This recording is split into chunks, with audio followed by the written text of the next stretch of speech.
नमस्कार दोस्तों, welcome to सरकार स्टडी बेस्ड एजुकेशन। तो देखिए, हमारा जो है मध्य प्रदेश का संपूर्ण सामान्य अध्ययन हम पढ़ रहे हैं और इसमें हम जो है इसके पहले कुछ टॉपिक्स पे हम बात कर चुके हैं।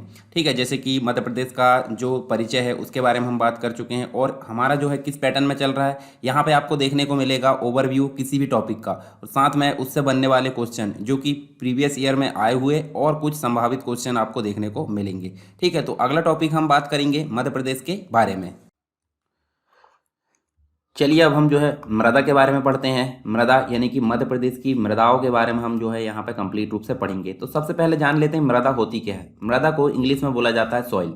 ठीक है, तो यहाँ देखिए, मृदा की अगर बेसिक रूप से परिभाषा की बात करें तो पृथ्वी की जो सबसे ऊपरी परत होती है, मृदा जो होती है पृथ्वी की सबसे ऊपरी परत होती है और ये चट्टान से बनती है। अब आप यहाँ ध्यान से देखिए, ये जो आपको चित्र दिख रहा है यहाँ आपको मृदा के विभिन्न प्रकार के संस्तर दिखते हैं। अब संस्तर होते क्या है वो हम बाद में विस्तार से देखेंगे भूगोल की क्लास में। पर आप देखिए यहाँ पे सबसे ऊपरी जो परत होती है इसकी, वो ह्यूमस की परत होती है। ठीक है, उसके बाद आप देख सकते हैं, देखिए संस्तर ए, संस्तर बी, संस्तर सी, उसके बाद डी दिख रहा है। तो डी में तो आपको चट्टान दिख रही है, तो ये तो कोई काम की नहीं होती है हमारी, परंतु इसी से कन्वर्ट हो के क्या करती है, ये जो है मृदा बनती है। तो ये देखिए अक्रमित अवक्रमित चट्टान है, आंशिक रूप से अवक्रमित चट्टान, फिर उसके बाद अवमृदा बनी, अवमृदा से फिर मृदा की जो सतह है वो बनी, और ह्यूमस। ह्यूमस उपजाऊ चीज होती है, मतलब जिससे जो होता है यहाँ पे उपजाऊपन आता है, परंतु ये जड़ों को पकड़ने में मजबूत नहीं होता। इसलिए जो बड़े पौधे होते हैं उनकी जड़ आपको बी तक जाती हुई नजर आती होगी। ठीक है, तो ये आप देख सकते हैं मृदा। और मृदा अगर बात करें तो इसके जस्ट नीचे आपको चट्टान देखने को मिलती है, तो ये हमने देखे हैं। और एक प्रकार से कार्बनिक पदार्थों के फलस्वरूप ये इसका निर्माण होता है। इसमें अधिकांश जो है वनस्पतियां और जंतु स्थायी रूप से निवास करते हैं। मृदा में कार्बनिक और अकार्बनिक दोनों ही पदार्थ पाए जाते हैं।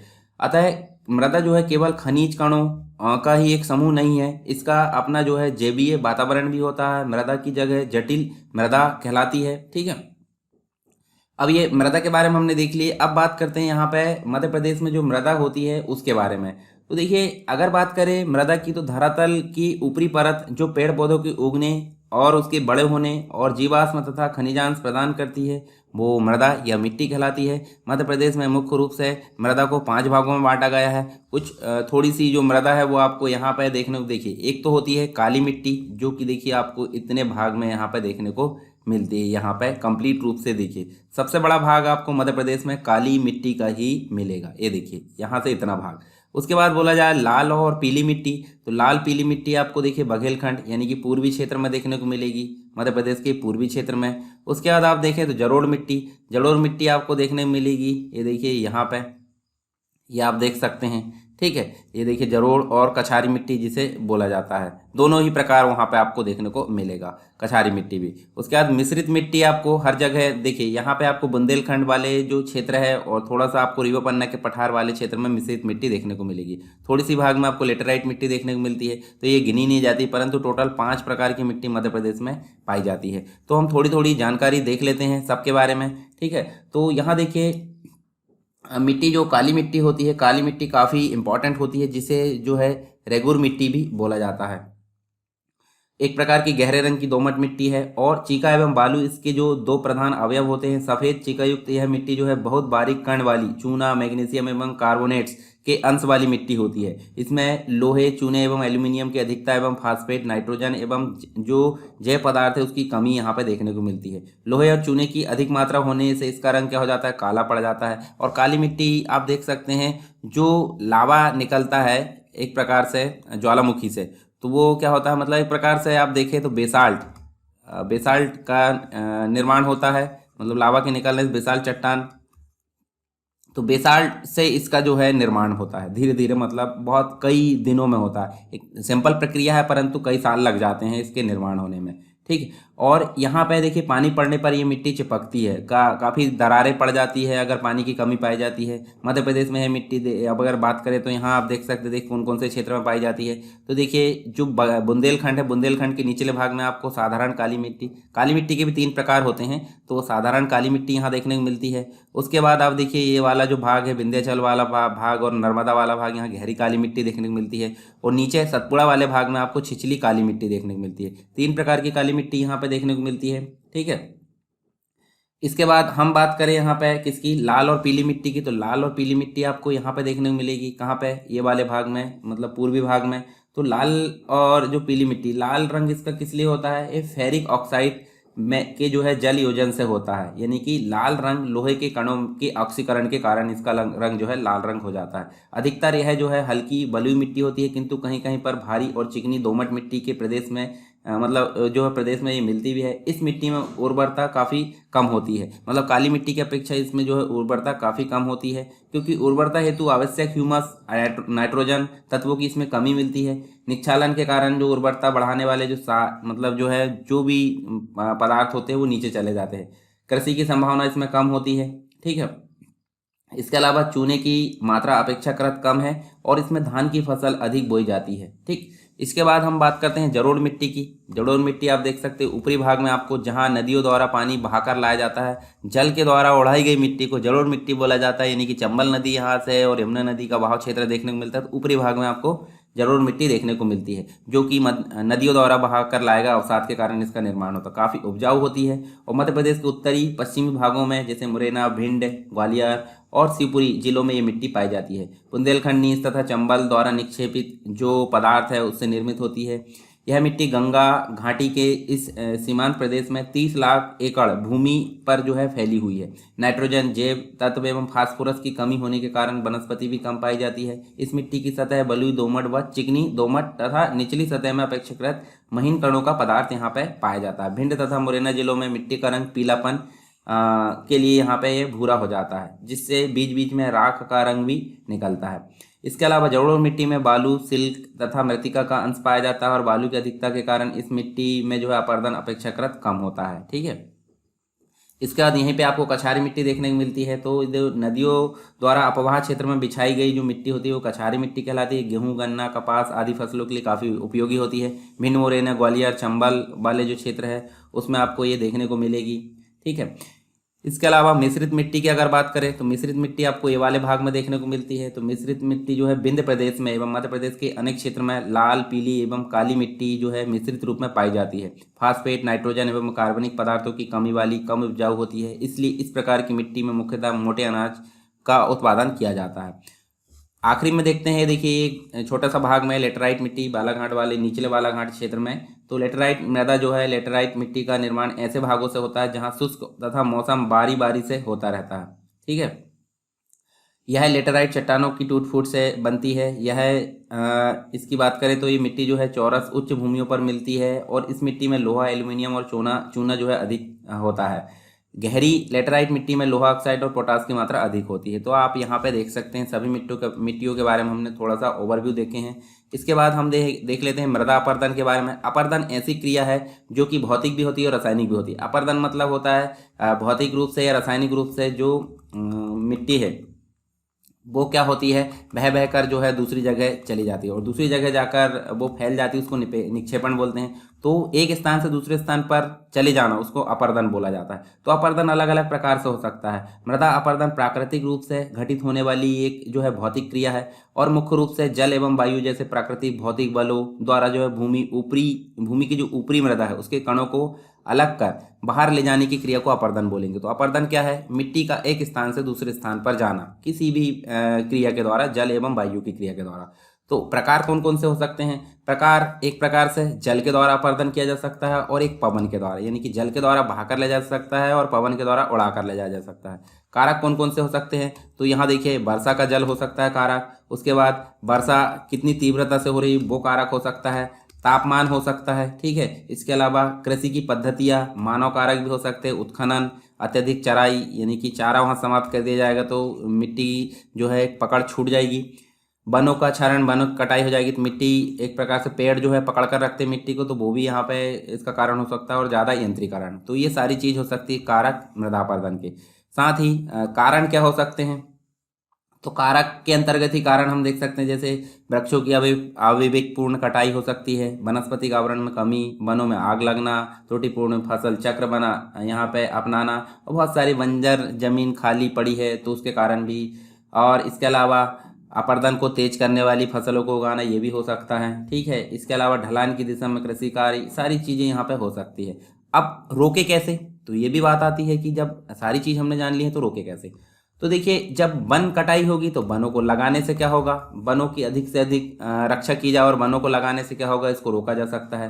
वृक्षारोपण बढ़ाना चाहिए, नदियों के जोड़ने की प्रक्रिया यहाँ देख सकते हैं, भूमि सुधार किया जाना चाहिए, खेतों की मेड़ों का निर्माण किया जाना चाहिए।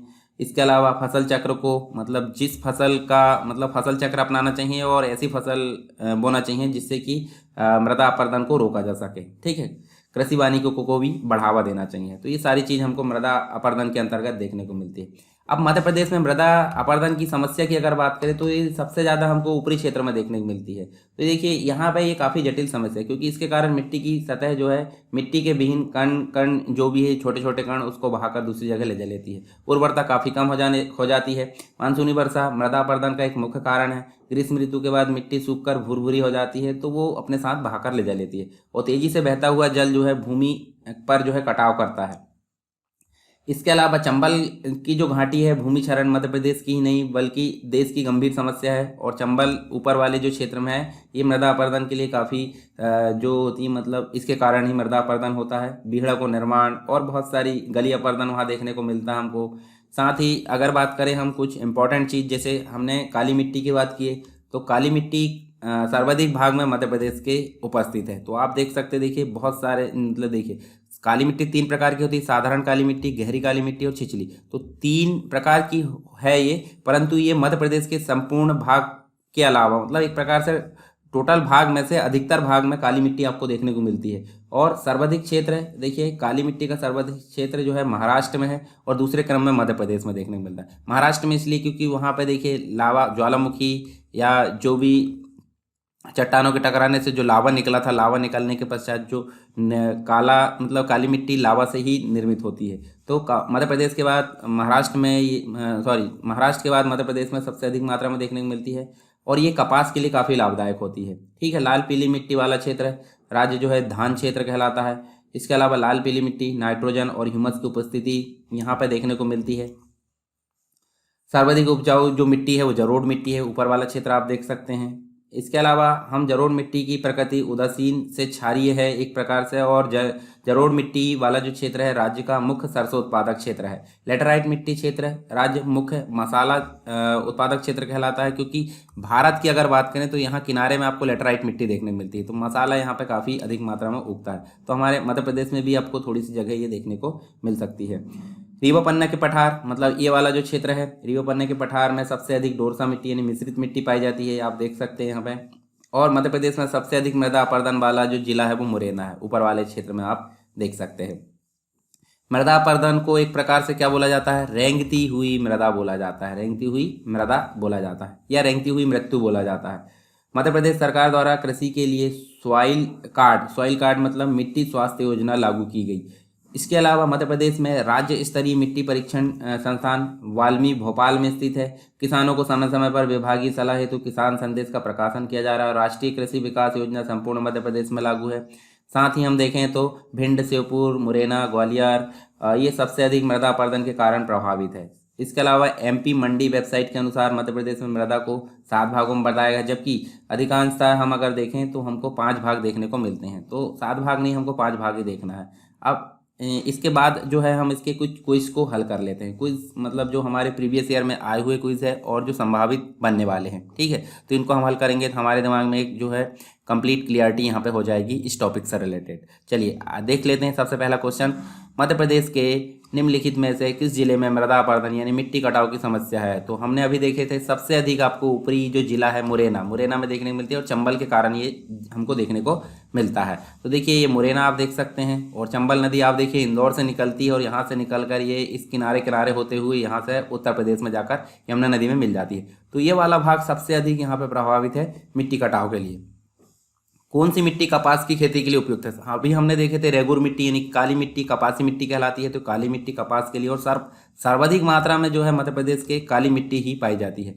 मालवा का पठार किस मिट्टी से बना हुआ है? तो मालवा का पठार काली मिट्टी, आप देख सकते हैं मालवा का पठार, ये जो है यहाँ पे आपको मालवा का पठार देखने को मिलता है। इसके साथ साथ हम देखें तो आपको विंध्याचल पर्वत वाला जो क्षेत्र है, नीचे आपको नर्मदा घाटी, सतपुड़ा, ये अधिकतर भाग में आपको काली मिट्टी ही देखने को मिलेगी। खास करके बुंदेलखंड वाले क्षेत्र में दक्षिणी भाग में भी देखें तो काली मिट्टी ही देखने को मिलती है। तो मालवा का पठार जो है काली मिट्टी से बना हुआ है। मध्य प्रदेश की उत्खाद भूमि यानी बेडलैंड, इस किसका परिणाम है?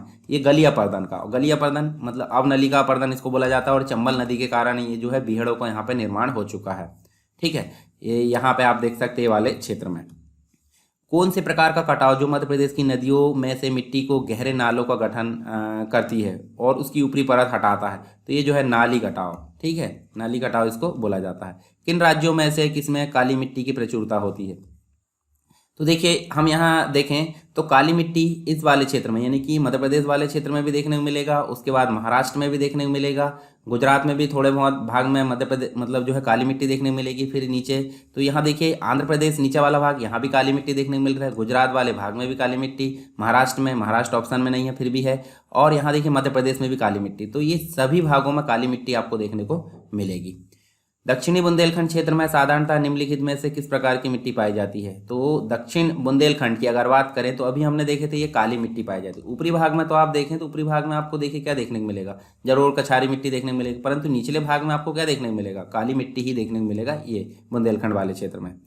निम्नलिखित में से किसे काली मिट्टी के नाम से जाना जाता है? तो अभी हमने देखे थे रेगुर मिट्टी को ही काली मिट्टी के नाम से जाना जाता है, इसे कपासी मिट्टी भी बोला जाता है। महाराष्ट्र और मध्य प्रदेश में ये सबसे अधिक मात्रा में पाई जाती है। मध्य प्रदेश में सर्वाधिक कौन सी मिट्टी पाई जाती है? तो देखिए हमने अभी देखे थे क्या, काली मिट्टी मध्य प्रदेश में सबसे अधिक मात्रा में पाई जाती है। तो यहाँ तो लाल हो नहीं सकता, काली पीली भी नहीं हो सकता, मिश्रित भी नहीं। तो यहाँ पे जो है तीनों ऑप्शन में नहीं है, यानी कि इनमें से कोई नहीं। अगर काली मिट्टी ऑप्शन में रहता तो काली मिट्टी इसका राइट आंसर होता। तो देखिए काली मिट्टी, ये देखिए बहुत बड़े भाग में आपको काली मिट्टी देखने को मिल जाएगी। निम्नलिखित में से कौन सी मृदा मध्य प्रदेश में पाई जाती है?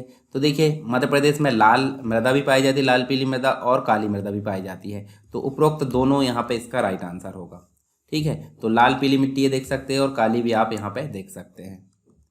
निम्नलिखित में से किस राज्य में काली मिट्टी पाई जाती है? तो देखिए यहाँ पर राजस्थान में नहीं पाई जाती, जम्मू कश्मीर में नहीं, अरुणाचल प्रदेश में। यहाँ आप देख लीजिए मैप में, तो देखिए काली मिट्टी वाला क्षेत्र ये आप देख सकते हैं। तो अरुणाचल प्रदेश तो इधर वाला भाग होगा, ठीक है, ये वाला भाग, तो यहाँ पे नहीं पाई जाती। ठीक है, इसके अलावा राजस्थान की अगर बात करें, राजस्थान में देखिए मरुस्थल वाला क्षेत्र है, ठीक है, तो यहाँ पे भी नहीं पाई जाती। जम्मू कश्मीर वाले क्षेत्र में भी नहीं पाई जाएगी। तो कहाँ पे पाई जाती है? मध्य प्रदेश वाले भाग में।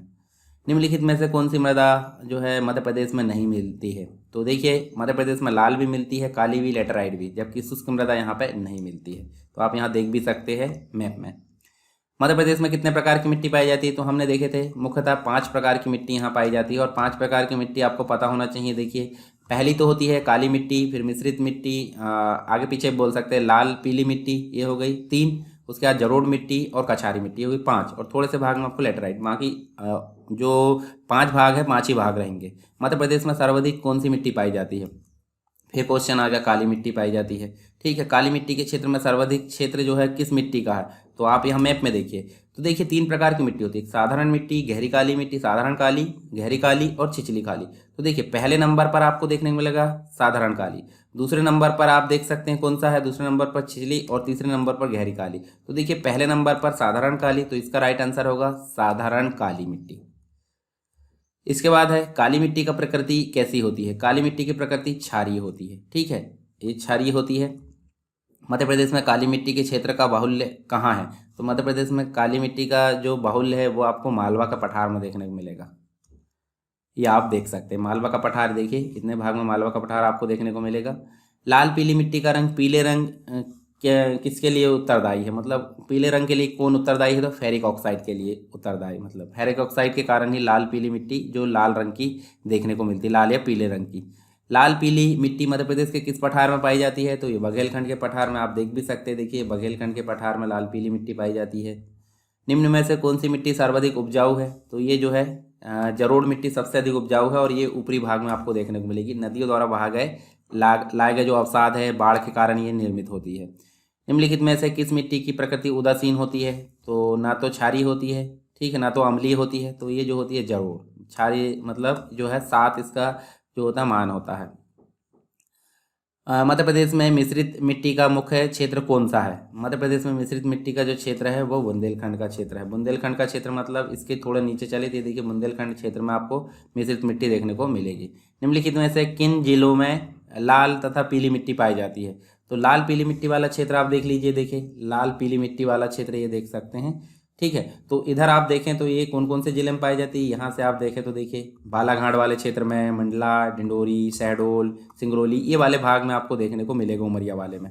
तो आप देखिए मंडला में भी पाई जाती है, बालाघाट में भी, शहडोल में भी, उमरिया में भी। तो राइट आंसर हमारा डी होगा। कछारी मिट्टी का निर्माण किसके द्वारा होता है? तो ये जो होता है बाढ़ के द्वारा इसका निर्माण होता है। जैसे कि हमने अभी देखे थे, देखिए ऊपरी वाले भाग में कछारी मिट्टी देखने को मिलती है। कछारी मिट्टी का मुख्य क्षेत्र कौन सा है? उत्तरी मध्य प्रदेश, ऊपर वाले भाग में देखने को मिलती है। मध्य प्रदेश में गहरी काली मिट्टी का क्षेत्रफल कितना है? तो गहरी काली मिट्टी का क्षेत्रफल आप देख सकते हैं लगभग 3.5 लाख एकड़ के अंतर्गत ये देखने को मिलता है। मध्य प्रदेश में छिछली काली मिट्टी कितने प्रतिशत है? तो ये जो है 7.1% है छिछली काली मिट्टी, आप देख सकते हैं, ये देखिए। इसके अलावा मिट्टी के अपक्षरण को इस नाम से जाना जाता है, रेंगती हुई मृत्यु के नाम से जाना जाता है। अभी हमने देखे भी थे। प्रदेश का कौन सा भाग काली मिट्टी का क्षेत्र है? तो ये जो है पश्चिमी भाग है। ठीक है, काली मिट्टी का क्षेत्र पश्चिमी भाग है। ये देखिए, ये हो गया, ये हो गया उत्तर, ये हो गया पूर्व, ये हो गया दक्षिण, ये हो गया पश्चिम। तो पश्चिमी भाग में आपको काली मिट्टी देखने को मिलेगी। काली मिट्टी में निम्न में से कौन सा तत्व पाया जाता है? तो देखिए यहाँ तो लोहा अंश भी होते हैं, चूना भी होता है, एल्यूमिनियम भी होता है, यानी कि सभी यहाँ पे पाए जाते हैं। रेगुर या कपासी जो मृदा है वो जो है किस नाम से और जानी जाती है? तो रेगुर मिट्टी काली मिट्टी को बोला जाता है। तो ये तो थे हमारे काली मिट्टी से रिलेटेड, मतलब सॉरी, ये मृदा से रिलेटेड मध्य प्रदेश में सारी चीज़ें हमने देख ली। कुछ क्वेश्चन यहाँ पे हमने देखे। आई होप आपको अच्छा लगा होगा, लेक्चर पसंद आया होगा। तो आप लाइक कर सकते हैं और शेयर जरूर से ज़रूर करें। ठीक है।